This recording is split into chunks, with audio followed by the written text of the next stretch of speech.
გუშინ წინ კიდევ ერთი ადამიანი გარდაიცვალა შახში, ჭიათურაში, შახტაში, გულის უკმარისობით, როგორც წავიკითხე, ანუ იმ ღირსების წარქმევის გამო, რაც გაუკეთენ ჭიათურელ მაღარულებს და საერთოდ თელქალა აქვს.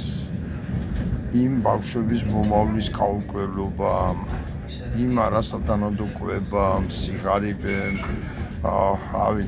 გადაღლამ, შრომიდან და არ დასვენებამ უწია ადამიანს და გარდაიცვალა. ახლა ეს ხელისუფლებას ფეხებზე კიდია, იქიდანაც ჩანს, რომ არ უნდა რომ გაჟღერებულიყო და იცრა წელში მეეყომარებიან რა, რაღაც ორი კაფის ალბათ ბავშვებს გადაუგდებენ, თან მიამადლიან ხუურებ რამაგრები ვართ, ბავშვებზე ზრუნავართ და დავთავდებოდა ამით. აი მე ვთვლი, რომ ნამდვილად ვისახურებს ჭიათურაში ამ წუთას მებრძოლი ადამიანები, ვინც თავის უფლებებისთვის, თავის ბედნიერებისთვის, შვილების ბედნიერებისთვის, ქალაქის გადარჩენისთვის იბრძვის, აუცილებლად უნდა დავუდგეთ კვეთში და რავი, ახლა მე არს იყენებ და იდეა მეორე ამერო გამოიყენენ ისე უნდა.